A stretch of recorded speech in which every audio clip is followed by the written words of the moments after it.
In 1925, a man walked into a hotel in Paris and sold the Eiffel Tower. The buyer never called the police. He was too embarrassed to admit what he'd done. So the con man went back to Paris and sold it a second time. This is the story of how he got away with it, twice.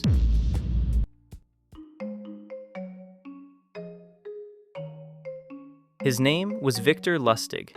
He was born in 1890 in a small town in Bohemia, in what's now the Czech Republic. By the time he was a teenager, his parents could already tell something was different about him. He spoke 5 languages. He was charming, observant, patient.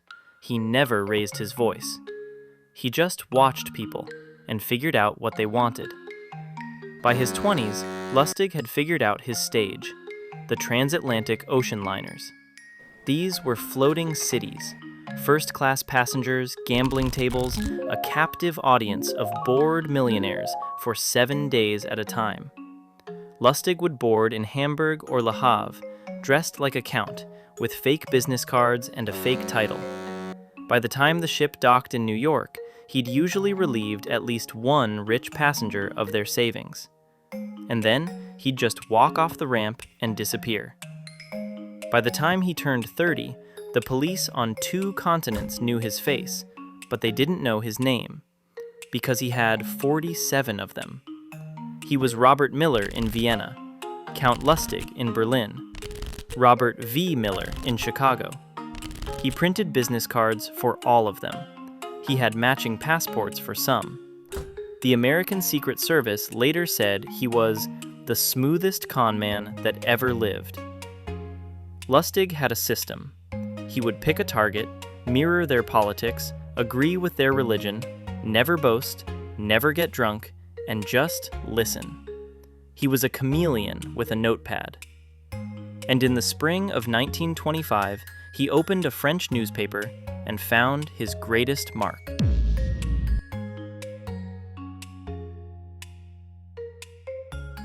Here's something most people don't know. In 1925, the Eiffel Tower wasn't a national treasure. It was a problem.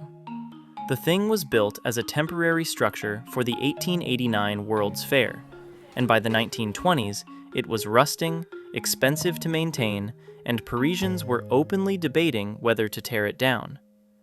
Lustig read an article about exactly that, and the entire con appeared in his head. Lustig went straight to a forger and ordered a stack of fake government stationery, letterhead from the French Ministry of Posts and Telegraphs, official seals, watermarks. Then he gave himself a title, Deputy Director General, printed business cards to match, and started writing letters. He sent 5 letters to the most prominent scrap metal dealers in Paris. The letter said the French government had decided to dismantle the Eiffel Tower. It would be sold for scrap, and because of the political risk, the deal had to be conducted in absolute secrecy. He invited all 5 of them to a confidential meeting at the Hôtel de Crillon, one of the most luxurious hotels in the city. When the 5 dealers arrived, Lustig was waiting in the suite. He laid out the fake documents on a polished mahogany table. He explained the government's plan with the calm authority of a man who'd been doing this his entire career. Because he had. The dealers leaned in. They believed every word.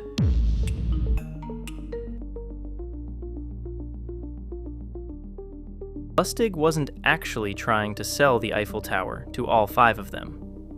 He was watching. He needed one. He spent the entire meeting reading their faces, looking for the one who wanted it the most, the one who needed to belong. He found him.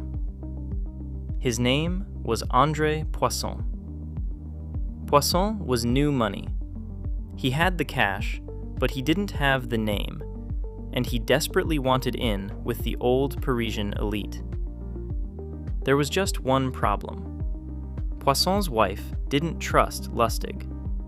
She kept telling her husband something felt off about the deal. And she was right.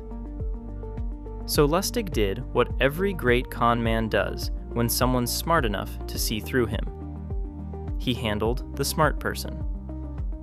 He invited Poisson to a private meeting. Just the two of them. No wife. Now here's where the con becomes art. In the private meeting, Lustig leaned in close. He told Poisson he had a confession to make. He was an underpaid government bureaucrat. He couldn't afford the lifestyle his position demanded. And then, he asked Poisson for a bribe. Stop and think about that for a second. Why would Lustig ask for a bribe? Because a real con man would never ask for a bribe. The moment Lustig said the word, Poisson stopped suspecting him of being a fraud, and started seeing him as exactly what he wanted him to be: a corrupt French bureaucrat. Which, in 1920s Paris, was the most believable thing in the world. Poisson paid everything. 70,000 francs as a bribe, plus another 1.2 million francs as the sale price for the tower. In today's money, that's roughly $5.3 million, handed to a man who had no legal authority over a single bolt of the Eiffel Tower. Lustig didn't waste a single hour.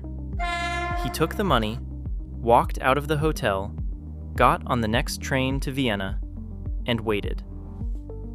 Every morning, he bought every French newspaper he could find. He scanned the front pages for the headline that would mean his life was over. The arrest, the fraud, the scandal. It never came. André Poisson had figured out he'd been conned within days. But he never went to the police. He never told a single friend. He was too ashamed to admit he'd bought the Eiffel Tower. So he just swallowed it. And his silence is what made everything else possible.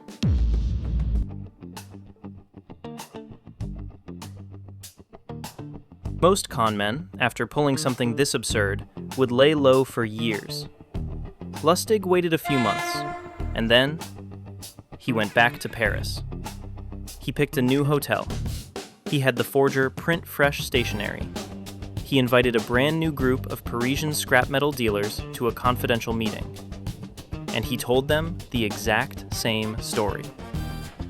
He had so much confidence in the pattern that he didn't even bother to change the script. The Eiffel Tower, the secrecy, the bribe, all of it. But the second buyer was different. He didn't have a reputation to protect. He was angrier than he was embarrassed. And the moment he realized he'd been swindled, he marched straight to the police. The Paris papers picked it up. The headline finally came. But by the time the article hit the streets, Lustig was already on a steamer to America.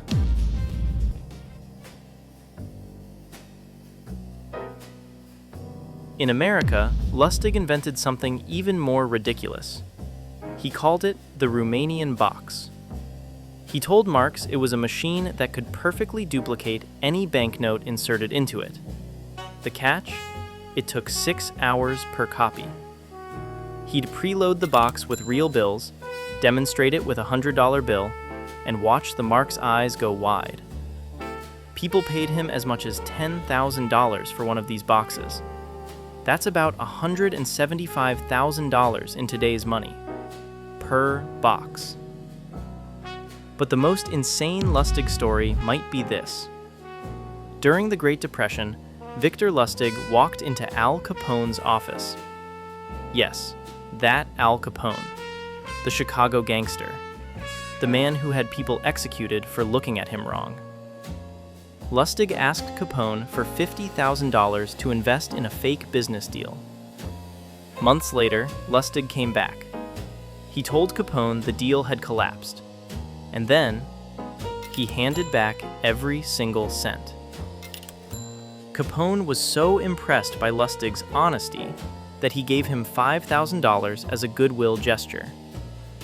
That $5,000 was Lustig's actual target the entire time. He conned the most dangerous man in America and lived. Eventually, Lustig got greedy. He partnered with a chemist and a pharmacist and built a counterfeiting operation that flooded American banks with fake bills for 5 solid years. They called it Lustig money. By the time the Secret Service caught up to him, Lustig had distributed over $100,000 in fake currency every single month. His downfall wasn't the police. It wasn't the FBI. It was a phone call from his mistress. Her name was Billie Mae, and one afternoon in 1935, she found out Victor Lustig was cheating on her with a younger woman. So she picked up the phone, called the federal authorities, and told them exactly where to find him. The smoothest con man that ever lived was taken down by a single jealous phone call. They caught him with $51,000 in counterfeit bills and the printing plates. The day before his trial, he escaped from a New York federal prison using bedsheets tied into a rope. They re-caught him 27 days later. The judge sentenced him to 20 years in Alcatraz. He died there in 1947. His death certificate listed his occupation as apprentice salesman.